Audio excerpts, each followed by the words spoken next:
विद्यार्थी मित्रांनो, आज आपण बी ए तृतीय वर्षाचा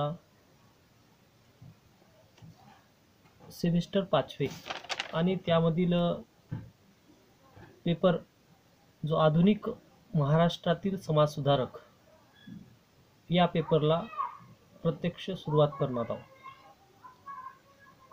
या अगोदर आपण आधुनिक भारताचा इतिहास इसवी सन 1857 ते 1947 या कालखंडाचा अभ्यास केला. तो पेपर म्हणजेच पेपर नंबर 9 DSC HIS 1 आणि आत्ताचा जो पेपर आहे तो पेपर नंबर 10, तो म्हणजे आधुनिक महाराष्ट्रातील समाजसुधारक, आणि त्या पेपरचा नंबर हा 10 नंबर आहे. त्याचबरोबर या पेपरचा कोड DGE HIS 1.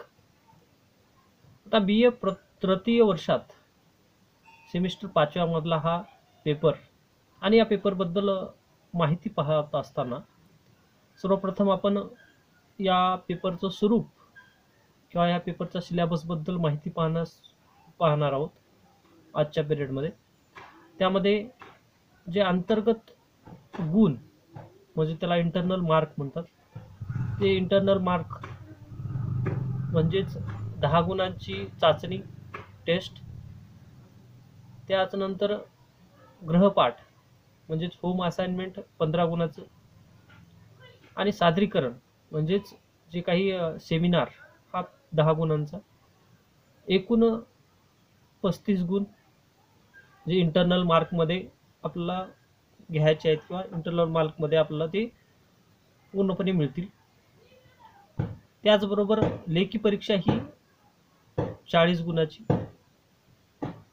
एकूण गुण म्हणजेच बी ए तृतीय वर्षाचा सेमिस्टर 5वा आणि पेपर नंबर 10 DGE HIS 1 आधुनिक महाराष्ट्रातील समाजसुधारक, आणि या पेपरचे अंतर्गत गुण म्हणजे इंटरनल मार्क 35 आणि लेखी परीक्षा म्हणजे आपण थेरी परीक्षा म्हणतो ती 40 गुणाची. एकूण गुण हे 75 अशा स्वरूपाचा हा 10वा पेपर आहे. आणि या पेपरमध्ये एकूण 4 प्रकरण दिले गेले आहेत, आणि ते प्रकरण म्हणजेच पहिलं प्रकरण क्रमांक 1, आधुनिक महाराष्ट्रातील जो समाज सुधारकांचा इतिहास पाहण्या अगोदर त्या सर्व समाज सुधारकांची म्हणजेच सामाजिक सुधारणाची पार्श्वभूमी समजून घेणे आवश्यक आहे. म्हणूनच प्रकरण पहिले या प्रकरणाला नाव म्हणजेच सामाजिक सुधारणाची पार्श्वभूमी असं नाव दिलं गेलं. म्हणजे सामाजिक सुधारणा घडून आल्या गेल्या त्याची पार्श्वभूमी आधुनिक महाराष्ट्रात कशा पद्धतीने डेव्हलप झाली किंवा विकसित झाली याबद्दलची माहिती, किंवा समाजामध्ये बदलाची पार्श्वभूमी, सुधारणावादाची पार्श्वभूमी कशा पद्धतीने निर्माण झाली याबाबत माहिती पाहिजे. प्रकरण क्रमांक 1 मध्ये हे प्रकरणाचं नाव. त्यानंतर या प्रकरणामध्ये 3 पॉइंट दिले आहेत. ते पॉइंट म्हणजेच 1 नंबरचा पॉइंट, त्यालाच अ नंबरचा पॉइंट, 19व्या शतकातील धार्मिक स्थिती.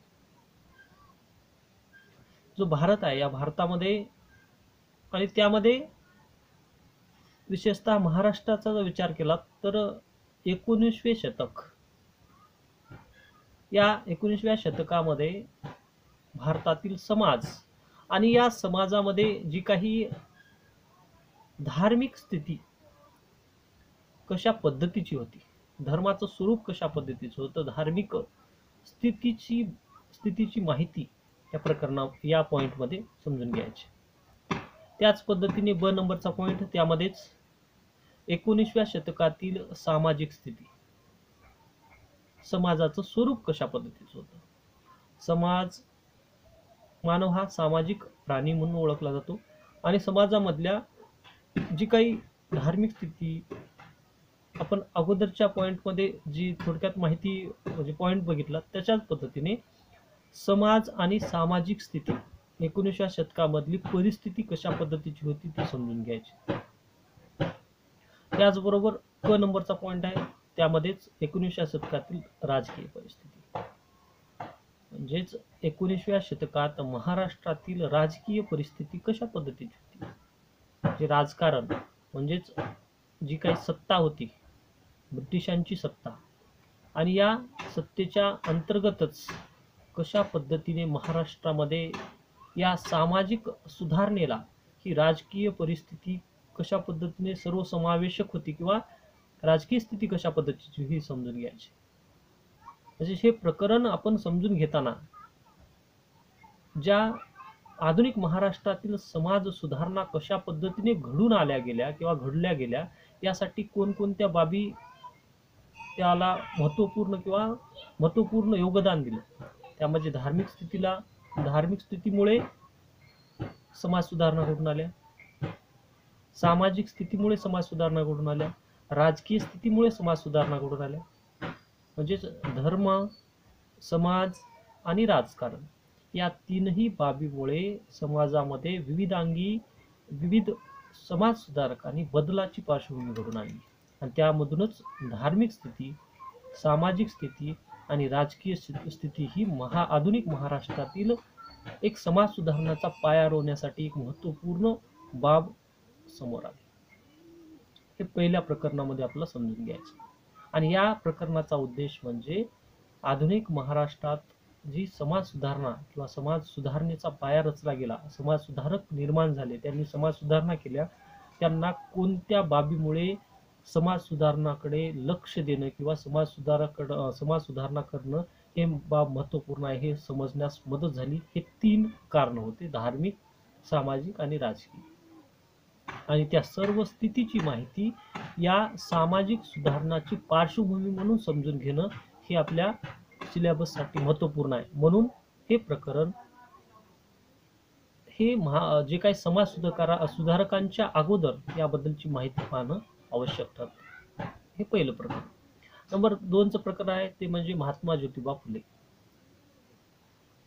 जो महात्मा ज्योतिबा फुले यांनी महाराष्ट्रामध्ये समाज सुधारणेचा पाया रचला. सर्वप्रथम त्यांनी शिक्षणाकडे समाजसेवेकडे लक्ष द्यायला सुरुवात केली. पुणे हे त्यांचं प्रमुख ठिकाण आणि या ठिकाणापासून त्यांनी सामाजिक सुधारणेला सुरुवात केली. एक माळी समाजात जन्मास आलेला हा व्यक्ती महात्मा ज्योतिबा फुले. या महात्मा ज्योतिबा फुले यांचं सर्वप्रथम या प्रकरणाला नाव दिलं आहे की महात्मा ज्योतिबा फुले. प्रकरण दुसरे आहे. आणि महात्मा ज्योतिबा फुले यांच्या प्रारंभीचं जीवन कशा पद्धतीचं होतं, प्रारंभीचं जीवन म्हणजे त्यांच्या बाल्यकाळापासून ते समाज सुधारणेपर्यंतचा कालखंड कसा होता याबद्दलची माहिती पाहिजे. त्यानंतर सामाजिक कार्य, यामध्ये सामाजिक स्थिती कशा पद्धतीची होती किंवा सामाजिक कार्य त्यांनी कशा पद्धतीने करण्यास प्रारंभ केला याबद्दलची माहिती पाहिजे. त्याचबरोबर शैक्षणिक कार्य, या शैक्षणिक कार्यामध्ये शिक्षण हा प्रमुख महत्वपूर्ण मुद्दा होता आणि या शैक्षणिक कार्यामुळेच तत्कालीन स्थितीमध्ये शिक्षणाची पार्श्वभूमी म्हणजेच आधुनिक महाराष्ट्रात समाज सुधारणा घडून आणण्यासाठी महात्मा ज्योतिबा फुले यांनी सामाजिक विविध बाबीचा अंगीकार केला किंवा समाजामध्ये सुधारणा घडून आणण्याचं काम केलं. मुलांसाठी शैक्षणिक संस्था स्थापन केल्या, शाळा सुरुवात केल्या आणि शैक्षणिक कार्याला सुरुवात केली. त्यामुळे मुलींना शिक्षण घेता आलं. अनेक जे काही वंचित जे काही समाज असेल यांना शिक्षणाचा प्रवाहात आणण्याचं काम महात्मा ज्योतिबा फुले यांनी केलं. त्यामुळे महात्मा ज्योतिबा फुले यांचे प्रारंभीचे जीवन, सामाजिक कार्य आणि शैक्षणिक कार्य याबद्दल माहिती पाहिजे. हे प्रकरण दुसऱ्यामध्ये. आता प्रकरण तिसरं आहे ते म्हणजे गोपाळ गणेश आगरकर. प्रकरण तिसऱ्याचं नाव आहे गोपाळ गणेश आगरकर. आणि या गोपाळ गणेश आगरकर यांनी प्रारंभीचं जीवन, त्यांच्याबद्दलची माहिती पाहिजे. हे गोपाळ गणेश आगरकर यांना सुधारक म्हणून सुद्धा ओळखले जातं.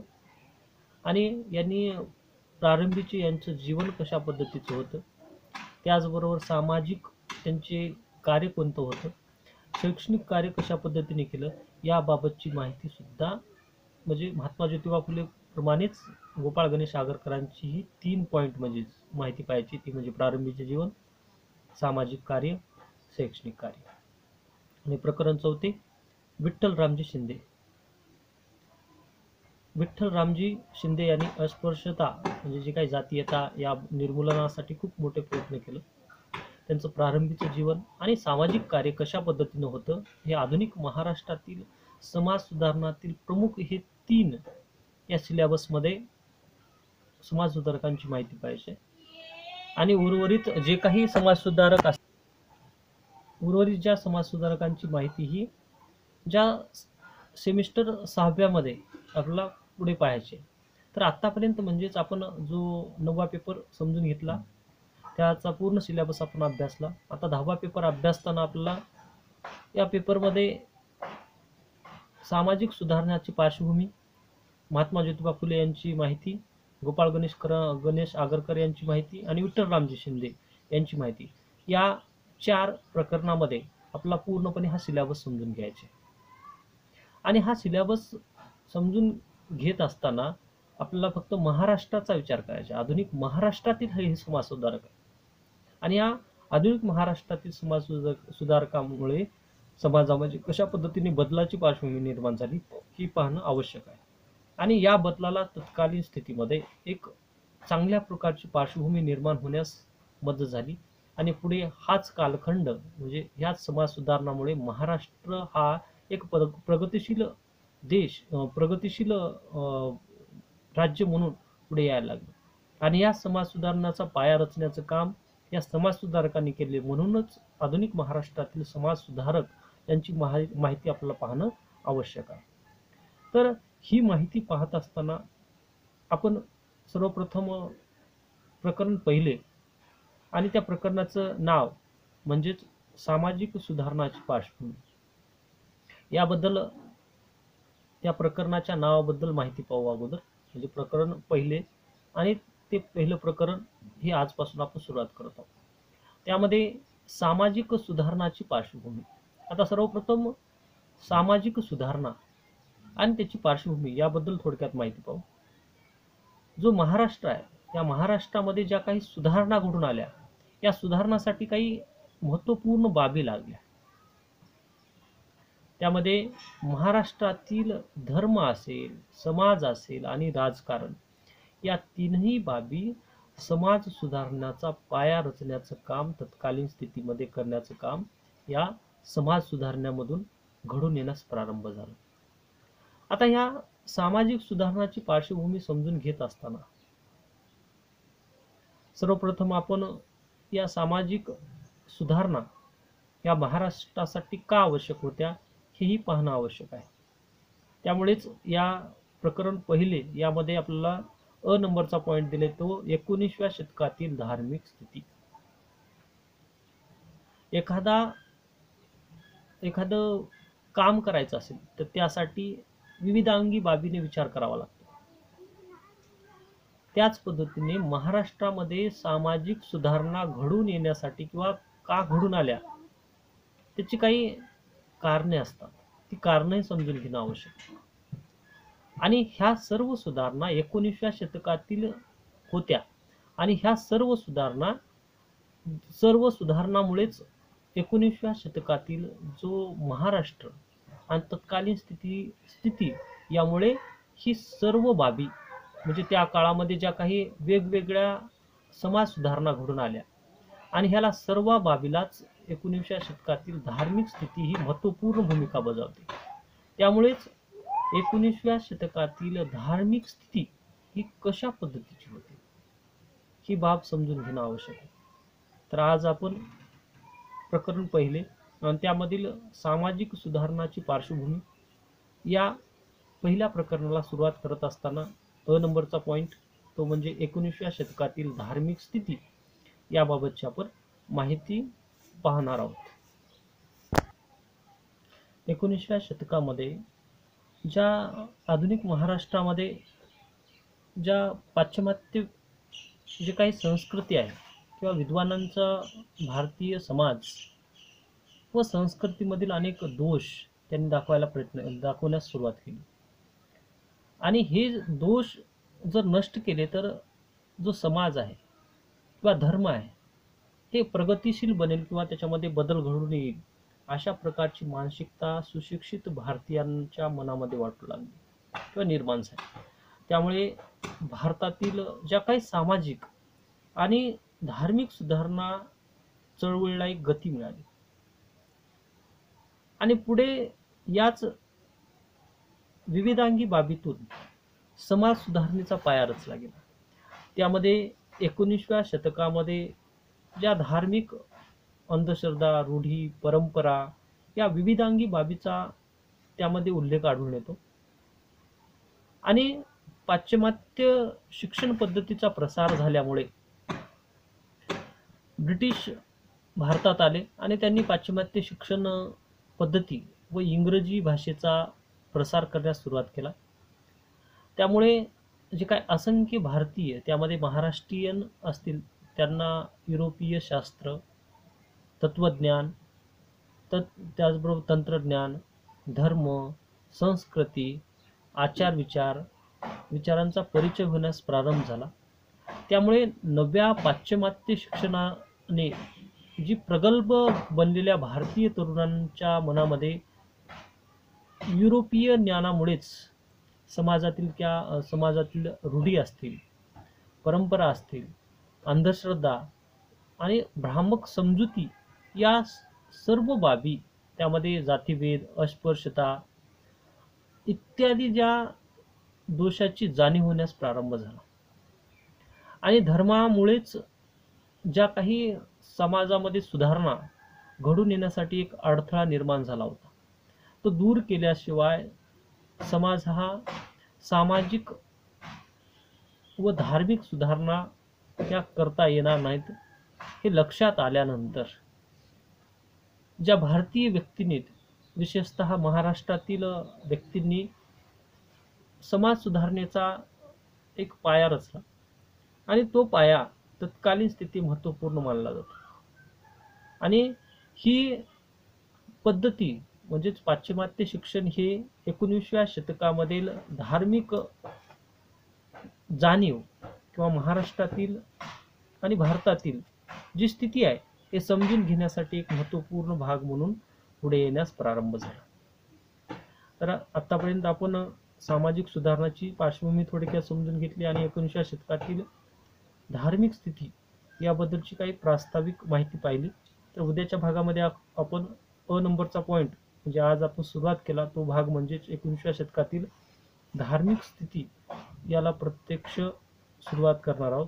तर आजच्या पिरियडमध्ये आपण BA तृतीय वर्षाचं सेमिस्टर 5वे आणि पेपर 10वा DGE HIS फर्स्ट आधुनिक महाराष्ट्रातील समाज सुधारक आणि या समाज सुधारकांचा वर आधारित पेपरमध्ये जो सिलेबस दिला आहे तो सिलेबसमधली 4 प्रकरण, त्या 4 प्रकरणामधील कोणती माहिती पाहिजे त्याची पूर्णपणे आपण थोडक्यात माहिती पाहिली.